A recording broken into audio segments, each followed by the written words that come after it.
Selamat datang dan selamat bergabung di channel Dongeng Malam. Bagi yang sudah mampir, jangan lupa tinggalkan jejak kalian dengan cara di like dan komen video ini. Untuk kali ini, Dongeng Malam akan membawakan sebuah cerita dengan judul Hutan Berbisik, Perburuan Terakhir. Kita mulai saja ceritanya.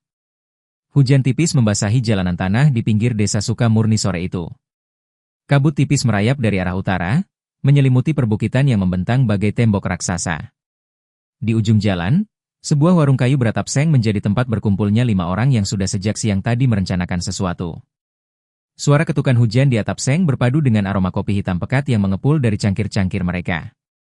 Dimas Rido duduk di kursi panjang dekat pintu, tangannya sibuk mengelap senapan angin. Kalau kalian mau ikut, jangan bawa keraguan. Hutan itu nggak seganas yang orang kampung bilang. Semua cuma cerita buat nakut-nakutin pendatang, ujarnya sambil melirik ke arah Aseng, yang sedang memeriksa baterai kameranya.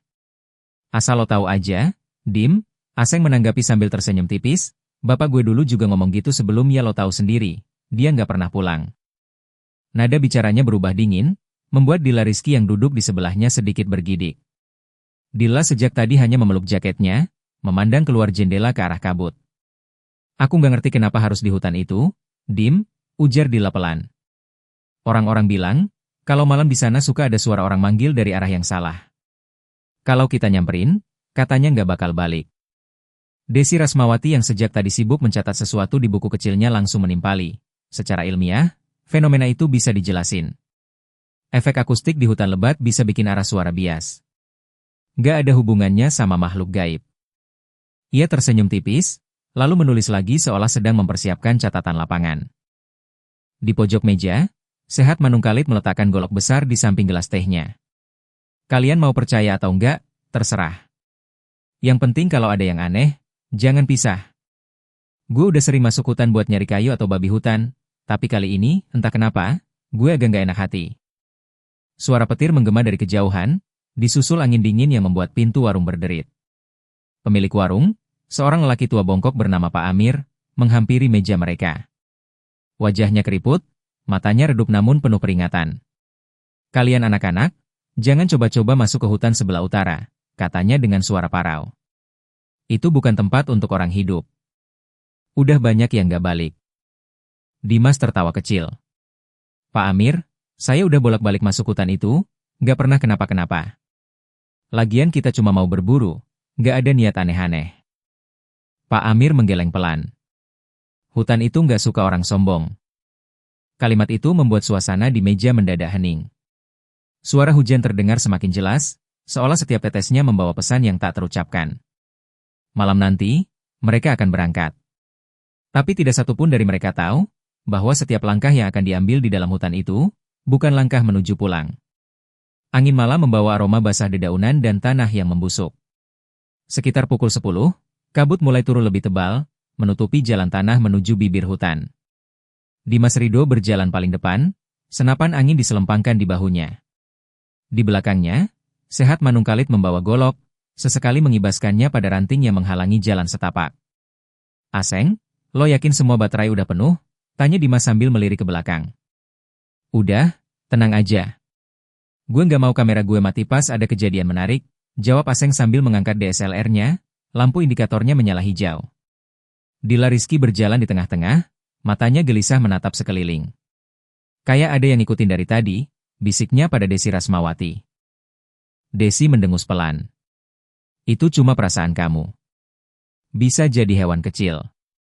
Namun tangannya tanpa sadar merapat pada senter di sakunya. Mereka melewati jembatan kayu reot yang melintang di atas sungai kecil. Air di bawahnya mengalir lambat, memantulkan cahaya senter seperti kilatan mata. Sehat melangkah lebih cepat, seolah ingin segera keluar dari area itu. Ada bau anyir nggak sih? Gumamnya sambil berhenti sebentar. Semua ikut diam. Benar saja, udara malam yang seharusnya segar kini dipenuhi bau logam yang menusuk hidung, seperti darah segar. Kalau ini hewan mati, berarti buruannya udah dekat, kata Dimas dengan nada antusias, meski matanya sesekali melirik ke arah kabut yang bergerak tak wajar. 15 menit kemudian, mereka tiba di batas hutan utara. Pohon-pohon besar berdiri rapat, batangnya diselimuti lumut tebal.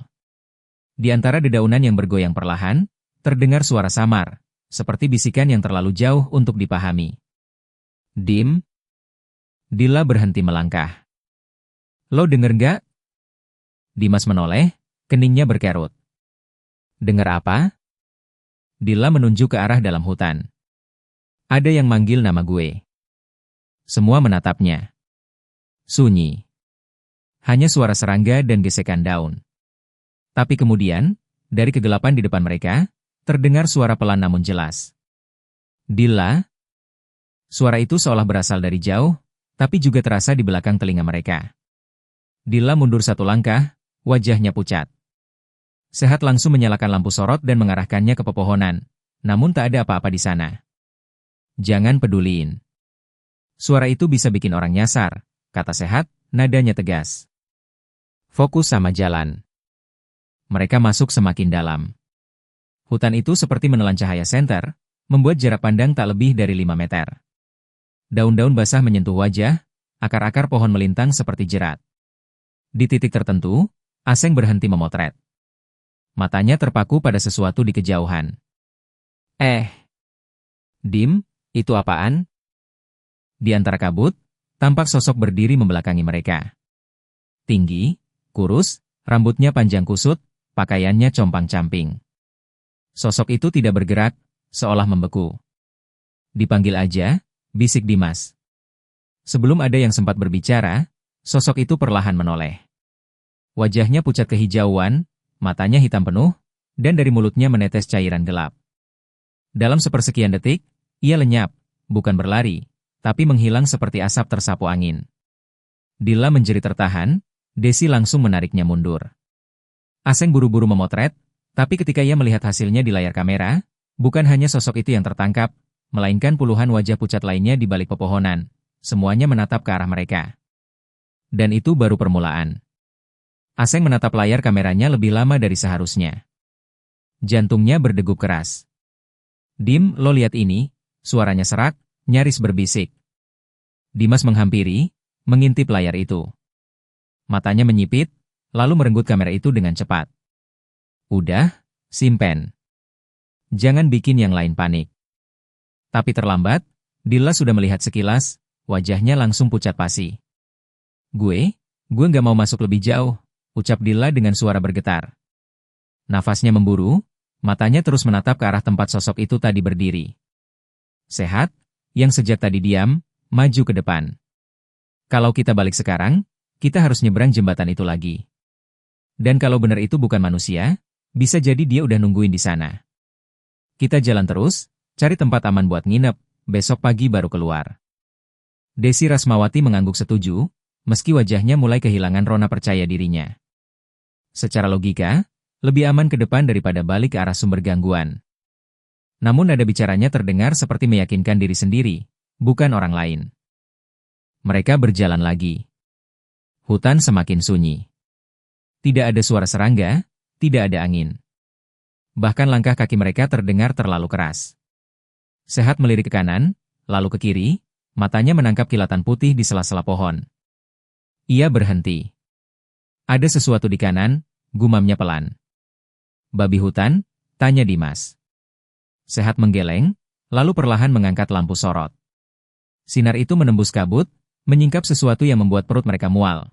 Sebuah tubuh manusia, tergantung di dahan pohon dengan kepala terkulai. Kulitnya pucat keabu-abuan, matanya melotot, lidahnya terjulur panjang. Lehernya diikat tali rotan yang tampak masih basah. Astaga, Desi menutup mulutnya, menahan muntah. Tiba-tiba, mata mayat itu bergerak, menatap lurus ke arah mereka. Suara lirih seperti bisikan keluar dari mulutnya, terlalu pelan untuk dimengerti. Lalu tanpa peringatan, tali itu putus. Tubuh itu jatuh menghantam tanah dengan suara gedebuk berat. Sehat mengangkat goloknya, melangkah maju, tapi tubuh itu mulai bergerak. Tangannya menekuk tidak wajar, kakinya mendorong tanah, merangkak ke arah mereka dengan gerakan patah-patah, seperti tulangnya hancur tapi dipaksa bergerak. Lari, teriak Dimas. Mereka semua berlari menembus semak. Aseng masih sempat memotret dalam kepanikan, lampu flashnya memantul liar di antara kabut.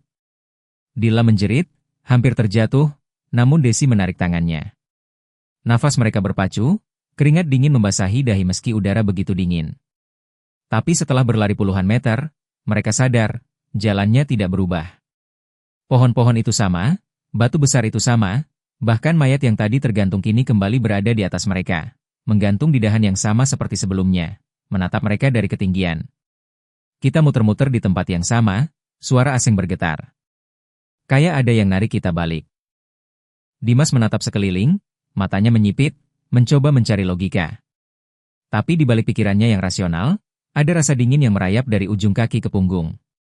Dia tahu, mereka sudah masuk ke wilayah yang bukan milik manusia. Dari kegelapan, terdengar suara langkah kaki pelan, teratur, dan banyak.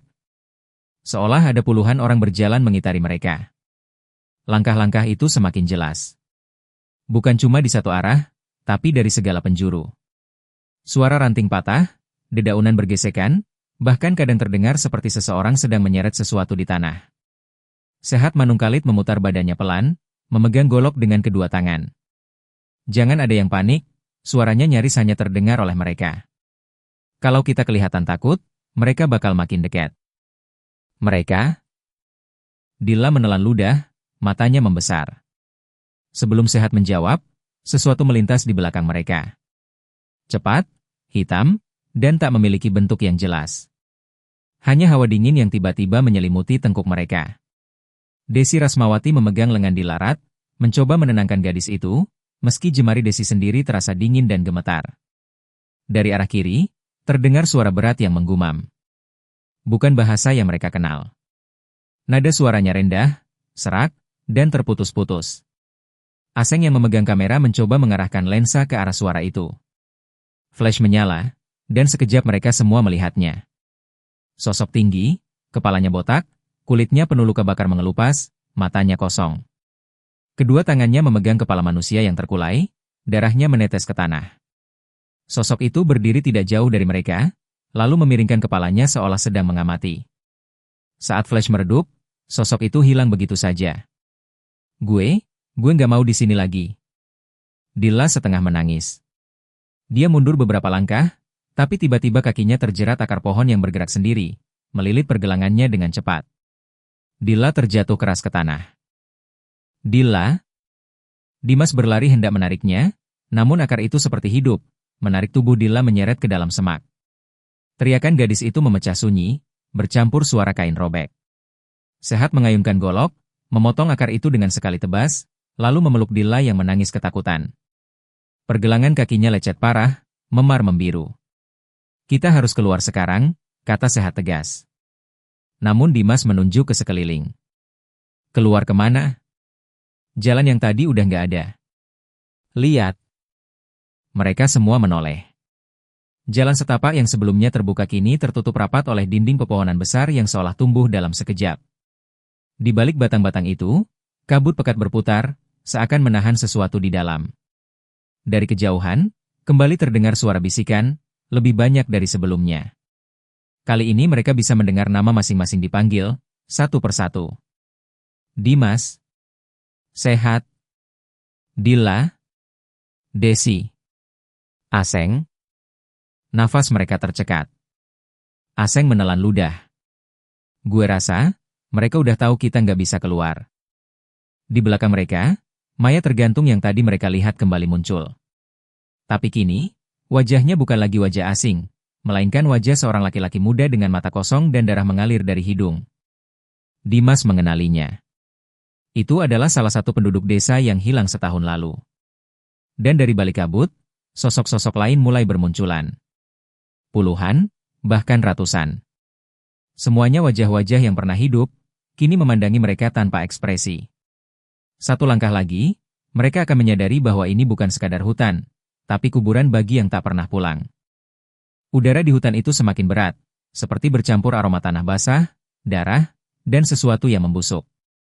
Dilla Rizky menempel di sisi Sehat Manungkalit, tubuhnya gemetar hebat. Mereka nggak kedip, suaranya nyaris tak terdengar, tapi mata Dilla tak lepas dari barisan sosok pucat itu.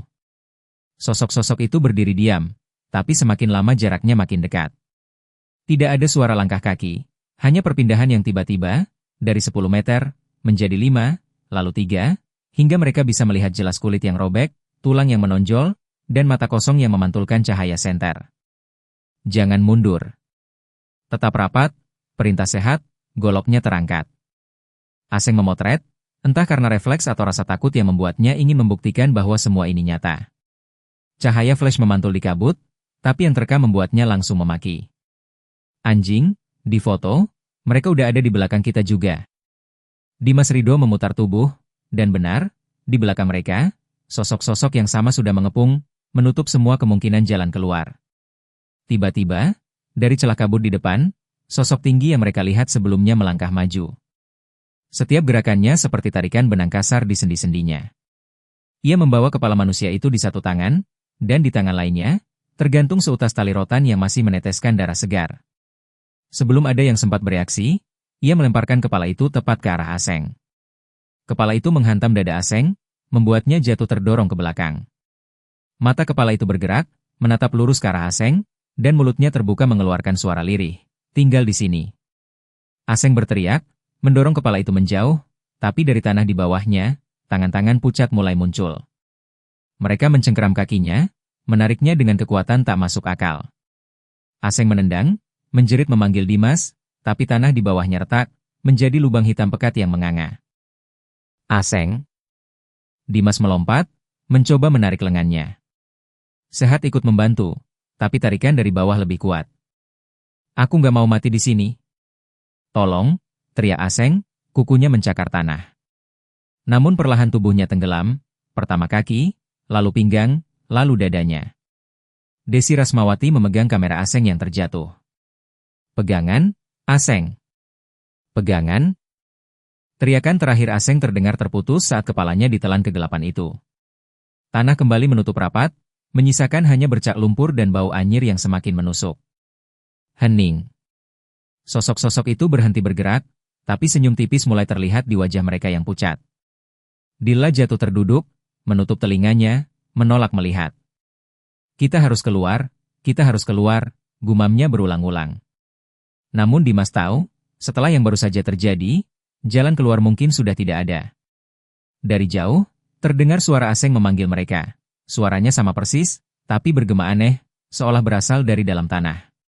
Dilla Rizky menempel pada Sehat, tubuhnya gemetar hebat. Setiap daun yang bergesek, setiap ranting patah, terdengar seperti bisikan dari jutaan mulut yang tak terlihat. Desi Rasmawati memegang senter, menyorot ke segala arah, tapi cahaya itu seakan hilang di balik kabut pekat. Dimas Ridho menarik napas panjang, mencoba menenangkan dirinya sendiri. Kita harus tetap bareng, kalau terpisah, kita nggak akan bertahan. Tapi bahkan dirinya merasa suara langkah kaki itu semakin dekat, meski tak ada satupun dari mereka yang bergerak. Tiba-tiba, dari celah kabut, terdengar tawa rendah, berat, memantul di antara batang pohon. Suara itu bukan manusia, tapi juga bukan hewan. Dilla menjerit, menempel lebih erat ke Sehat. Dilla, tenang, jangan panik.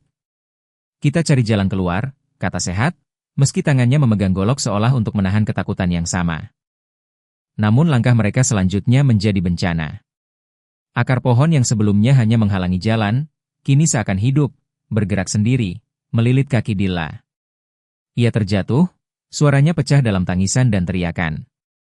Dimas segera menolong, menarik Dilla, tapi akar itu semakin kuat, melilit seperti ular. Desi mencoba memotong akar dengan senter yang digenggamnya, tapi senter itu mati mendadak, hanya tersisa gelap gulita dan kabut yang makin tebal.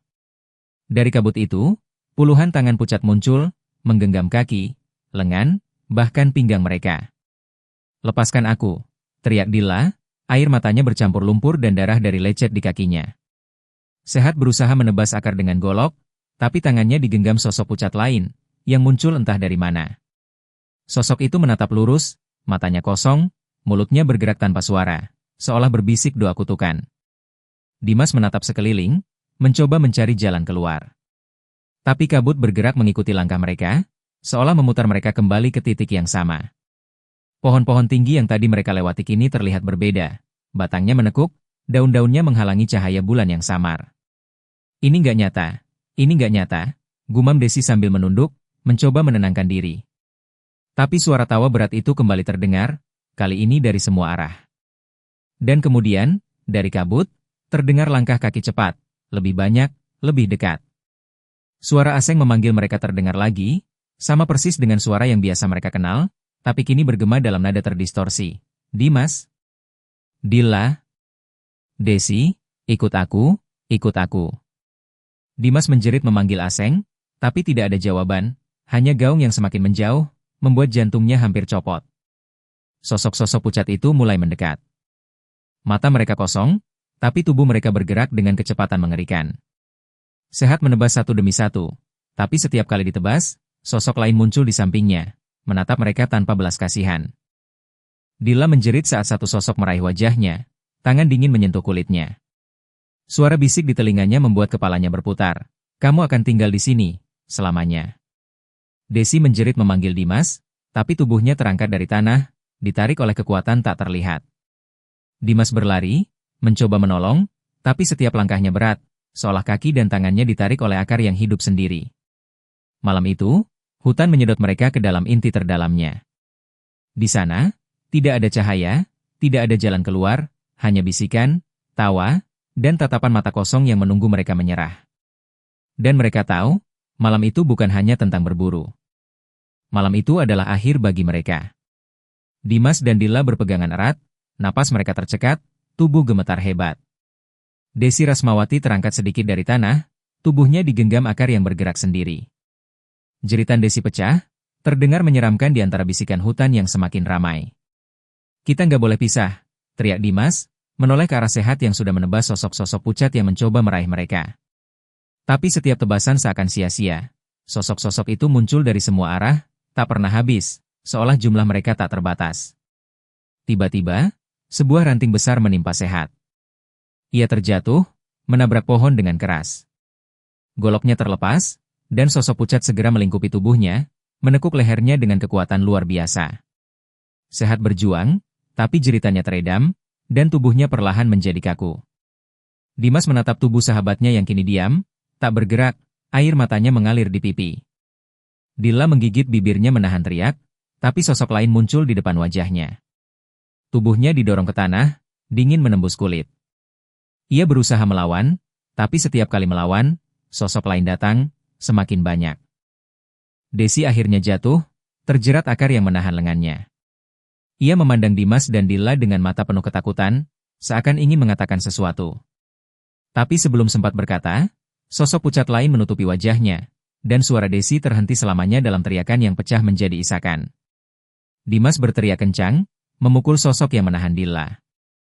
Tapi tenaga dan tubuhnya mulai melemah. Setiap langkahnya terasa seperti ditarik ke dalam tanah, akar-akar bergerak sendiri, melilit kaki dan tangannya. Aku nggak mau mati di sini, teriaknya. Namun suara itu hanyalah gema di antara tawa mengerikan hutan. Dilla yang masih berdiri, menatap ke sekeliling. Sosok-sosok pucat itu menutup semua jalur. Matanya menatap satu sosok tinggi yang membawa kepala manusia. Sosok yang pertama mereka lihat saat masuk hutan. Sosok itu melangkah mendekat, kepala manusia di tangannya tampak meneteskan darah segar yang menempel di tanah. Dimas menarik Dilla, berlari sekuat tenaga, tapi tanah di bawah kaki mereka seolah berubah menjadi lumpur pekat. Setiap langkah mereka tertahan, semakin lambat, sementara sosok-sosok itu semakin cepat. Dalam kepanikan, Dilla terjatuh. Sosok tinggi itu sudah di depannya. Tubuhnya terangkat ke udara, dingin menusuk setiap pori-porinya. Ia menjerit, tangannya meraih Dimas yang berusaha menolong. Tapi Dimas sendiri sudah dikelilingi tangan-tangan pucat lain, ditarik ke arah kegelapan yang semakin pekat. Teriakan mereka bersatu menjadi satu, bergema di hutan. Tidak ada cahaya, tidak ada jalan keluar, hanya jeritan, tawa seram, dan tatapan kosong yang menunggu mereka menyerah. Dan di tengah malam yang gelap, hutan itu menelan semuanya. Dimas, Dilla, Desi, Sehat, bahkan Aseng yang sudah lebih dulu hilang, menjadi bagian dari bisikan abadi hutan mistis yang tidak pernah membiarkan siapapun pulang. Hanya kabut dan suara-suara yang tersisa, menyebar ke desa, mengingatkan bahwa siapapun yang mencoba menentang hutan itu, akan menjadi miliknya selamanya. Kabut malam semakin tebal. Suara angin di antara pepohonan terdengar seperti bisikan 1000 suara yang bergema tanpa henti. Tidak ada jejak langkah manusia di tanah lembab, hanya ranting patah, daun yang tergesek, dan tanah yang basah seperti baru saja dihancurkan oleh sesuatu yang berat. Hutan itu kini tampak tenang dari luar, seolah tidak pernah terjadi apa-apa. Tapi siapapun yang mendekat merasakan hawa dingin menembus tulang, aroma anyir yang tak wajar, dan bisikan halus yang memanggil nama mereka. Para penduduk desa yang tinggal di kaki bukit utara mulai menghindari hutan itu. Mereka tahu, sejak malam itu, tidak ada lagi anak-anak desa atau pendatang yang kembali. Lampu-lampu di rumah mereka terasa lebih redup, dan angin malam selalu membawa suara yang tak bisa dijelaskan, seperti jeritan yang teredam jauh di dalam pepohonan. Dari dalam hutan, sosok-sosok pucat yang dulu mengejar para pemuda kini berdiri diam di antara pohon-pohon. Mata mereka kosong, menatap ke arah siapapun yang mencoba menatap balik. Sesekali, kepala manusia yang tergantung dari ranting bergerak perlahan, seolah tersenyum, menunggu mangsa berikutnya. Tanah yang dulu menjadi jalan setapak kini berubah, akar-akar membelit seakan hidup, menutup setiap celah, menciptakan labirin yang tak mungkin dilewati. Cahaya bulan tidak mampu menembus kabut pekat, dan siapapun yang mencoba menembusnya akan merasa setiap langkahnya sia-sia, kembali ke titik yang sama tanpa sadar. Di tepi desa, beberapa penduduk mencoba mendengar kabar dari hutan. Suara-suara samar terdengar, seperti orang memanggil dari jauh, memohon pertolongan, tapi saat mereka mendekat, hanya ada sunyi. Bahkan jejak kaki pun menghilang, seolah tanah menelan semua bukti bahwa malam itu ada yang mencoba melawan hutan. Hanya Dimas, Dilla, Desi, Sehat, dan Aseng yang tahu kengerian itu. Mereka kini menjadi bagian dari hutan. Bisikan mereka menembus kabut, wajah mereka muncul sesekali di antara pohon untuk memperingatkan pendatang. Jangan mencoba masuk, jangan menentang hutan. Dan malam demi malam, hutan itu tetap berbisik, menunggu langkah-langkah berikutnya, menjadikan setiap keberanian manusia sebagai permainan bagi kegelapan abadi. Tidak ada yang tahu jumlah korban sebenarnya, karena hutan itu tidak pernah melepaskan rahasianya. Mereka yang masih hidup, atau yang tersisa sebagai kenangan, akan selalu merasakan getaran dingin di ujung tulang, mendengar bisikan di telinga saat sunyi menyelimuti malam. Hutan itu tidak pernah tidur, tidak pernah lelah, dan tidak pernah memaafkan. Dan siapapun yang mencoba menentangnya, akan belajar satu hal yang sama, bahwa ada tempat di bumi ini yang bukan untuk manusia. Tempat di mana keberanian menjadi sia-sia, logika terhapus, dan kematian menjadi teman abadi. Hutan itu menunggu lagi, di balik kabut pekat, dengan bisikan yang selalu memanggil. Dan cerita selesai di sini. Terima kasih sudah mengikuti cerita sampai akhir. Untuk cerita dengan judul Hutan Berbisik, Perburuan Terakhir, berakhir di sini. Akan banyak lagi cerita-cerita menarik yang akan dibawakan Dongeng Malam. Jadi silahkan di-subscribe channel ini agar tidak tertinggal cerita-cerita menarik dari video berikutnya. Dan jika kalian suka dengan cerita-cerita seperti ini, silahkan di-share video ini agar channel ini bisa lebih berkembang lagi.